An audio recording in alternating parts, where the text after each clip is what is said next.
마태복음 10장 40절부터 42절까지입니다. 너희를 영접하는 자는 나를 영접하는 것이요 나를 영접하는 자는 나를 보내신 이를 영접하는 것이니라. 선지자의 이름으로 선지자를 영접하는 자는 우리의 이름으로 우리를 영접하는 자는 또 누구든지 제자의 이름으로 이 작은 자 중 하나에게 냉수 한 그릇이라도 주는 자는 내가 진실로 너희에게 이르노니 그 사람이 결단코 상을 잃지 아니하리라 하시니라. 아멘. 여러분은 잊어버리셨는지 모르겠지만은 마태복음 10장은 예수님께서 12제자를 세우시고 12제자로 하여금 전도하도록 보내시면서 해주신 말씀입니다. 앞서서 어떤 말씀이 있었는가 하면 만일 너희를 영접하지 아니하면 그 집이나 그 성에서 나갈 때 발에서 먼지를 떨어버리라. 마지막 날에 그 집과 그 성이 소돔과 고모라보다도 더 심판을 견디기 힘든 그런 심판을 받을 것이다 라는 말씀을 해주셨지요. 오늘은 거기에 대한 반대되는 말씀입니다. 너희를 영접했을 때 어떤 결과가 있을 것인지에 관해서 말씀하셨는데요. 너희를 영접하는 것은 나를 영접하는 것이고 나를 영접하는 것은 나 보내신 이, 즉 하나님 아버지를 영접하는 것이다 말씀하여 주셨습니다. 우리가 주의 일을 할 때 좀 담대할 필요가 있어요. 그리고 좀 떳떳하셔야 됩니다. 위축될 필요 없습니다. 내가 곧 하나님이 보낸 대리자입니다. 하나님이 보내신 자고 하나님께서 하실 일을 내가 대신하는 것입니다. 그래서 우리가 주의 일을 할 때 좀 그렇게 위축되지 않고 떳떳하게 담대하게 사실 받을 거 받으면서 해도 상관없습니다. 바로 예수님께서 너희를 영접하는 것은 나를 영접하는 것이고 곧 아버지를 영접하는 것이다 라는 그러한 위로의 말씀을 주셨죠. 예수님께서 또 계속 이런 말씀을 하셨는데요.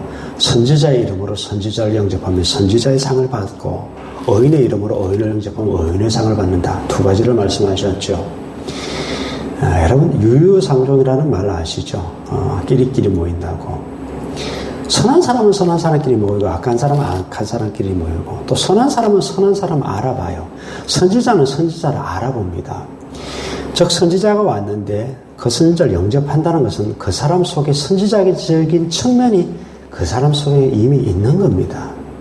그래서 선지자를 영접하는 선지자를 영접하는 그 사람조차도 사실은 선지자라고 봐도 무방합니다. 여러분 무슨 얘기인가 하면은 우리 속에 있는 그 모습이 사실은 상대방에게 투영돼 보인다는 것이거든요. 예를 들어 이런 겁니다. 어인의 이름으로 어인을 영접하면 어인의 상을 받는다. 어인이 곧 어인을 영접하게 되어 있습니다. 아브라함을 보십시오. 아브라함은 지나가는 세 사람을 보고 영접했습니다. 롯을 보십시오. 소돔과 고모라 성의 그 악한 수많은 사람들 롯만이 그 지나가는 사람을 영접했습니다. 즉 롯만이 그 성 중에 어인이었다는 그런 이야기입니다. 선지자가 죽으라고 고생하죠. 그런데요. 그 선지자가 받을 상을 선지자를 영접한 그 사람도 똑같이 받게 된다는 이야기입니다. 예수님께서 그래서 이 영접하는 일이 얼마나 소중한지에 관해서 말씀하여 주고 있는데요. 여러분 근데 이 영접하는 것은 쉬운 일은 아닙니다. 희생을 감수해야 되죠. 예수님께서 이 제자들을 전도하러 보내시면서 뭐라고 이야기했는가 하면 두보롭도 가지지 말고 신이나 지팡이도 가지지 말고 돈도 가지지 마라. 어느 집에 들어가든지 평안을 빌면서 그 집에 머물고서 그 집에서 제공하는 것을 다 받으라 그랬습니다. 여러분 그런데 전도자는 받으면 돼요. 쉽죠. 그러나 제공하는 사람은 쉽지 않습니다. 잠자리 내놔야 되죠. 먹을 거 내놔야 되죠. 필요하다 그러면 필요한 거 줘야 되죠. 자기 희생을 감수해야 됩니다. 자기가 있는 것 희생하면서 다른 사람을 섬겨야 되는, 영접해야 되는 그런 일입니다. 쉬운 일이 아닙니다. 또 전도자를 영접하는 것은 그 당시로서는 위험을 감수하는 일입니다. 사도행전 17장에 보면 데살로니가에 사도 바울 일행이 전도하는 사도 바울 일행이 전도하러 갔는데 나손이라는 사람의 집에 머무르게 되는데 나손이 바울 일행을 영접하게 됩니다. 기꺼이 받아들였죠. 근데 그 소동이 일어나게 되자 누가 잡혀갔는가 하면 나손이 잡혀갑니다. 왜 그 사람들을 네가 집안에 들었느냐 하면서 나손을 붙잡아가요. 상당한 위험을 감수하는 일입니다. 그러나 이러한 모든 것들을 감수하고 그 전도자들을 또 선지자를 의인을 영접하는 자는 똑같은 상을 받을 것이다 라고 예수님께서 말씀하여 주셨습니다. 주의 복음을 전하는 자들을 대접하고 섬기는 것은 하나님께서 결코 그 상을 잊어버리지 아니하시고 저는 내리실 거라고 저는 생각합니다. 명절이라고 그래도 뭐라도 갖다 주려는 마음 보면 감동이죠. 식용유 하나라도 갖다 주는 그런 성도들의 모습 감동입니다. 저만 감동되는 것이 아니라 하나님께서도 반드시 그 사람에게 상을 주실 것이다. 저는 그런 생각을 합니다. 예수님께서 마지막으로 이런 말씀을 하셨습니다. 또 누구든지 제자의 이름으로 이 작은 자 중 하나에게 냉수 한 그릇이라도 주는 자는 결단코 상을 잃지 아니하리라. 여러분 이 말씀은 두 가지로 해석이 가능합니다. 이 작은 자 중 하나를 초보 일꾼들, 초보 제자들, 초보 전도자들을 말한다. 우리 교회로 치면 교육 전도사님들. 그러니까 그 초보 일꾼들조차도 무시하지 않고 영접하고 냉수한 그릇을 주는 자는 결단코 상을 잃지 아니한다. 이렇게 해석이 가능하고요. 이 말씀은 또 어떤 사람들은 이렇게 해석합니다. 제자들에게 하는 말씀입니다. 제자의 이름으로 작은 자는 소년, 아주 보잘것없는 어린 아이. 즉 제자들에게 영접만 받지 말고 너희들도 이 작은 소년 하나에게 냉수 한 그릇이라도 너희가 준다면 결단코 상을 잃지 아니할 것이다 라는 예수님의 말씀으로도 볼 수 있습니다. 어떤 식으로 봐도 상관은 없습니다. 여러분 냉수 한 그릇은 정말 보잘것없죠. 이건 뭐 별거 아닙니다. 너무 작습니다.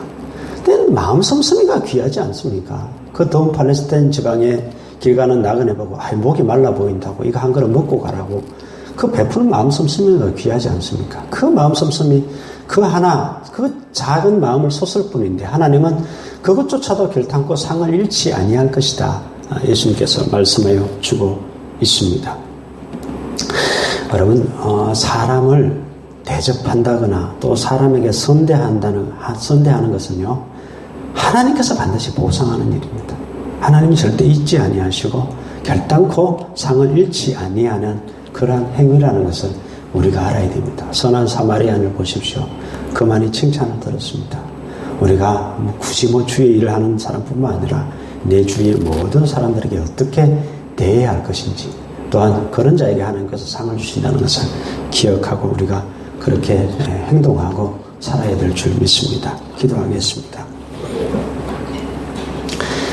하나님 아버지, 작은 자 하나에게 한 것이 곧 나에게 한 것이라고 또 주께서 다른 복음서에서 말씀하여 주셨고 또 그들에게 한 그 작은 행위가 결단코 상을 잃지 아니할 것이라 말씀하여 주셨습니다. 우리가 모든 사람들을 선대할 수 있도록 도와주시고 또한 정말 주님을 대하듯이 그렇게 대하는 주의 백성들 될 수 있도록 주님 도와주시기를 원합니다.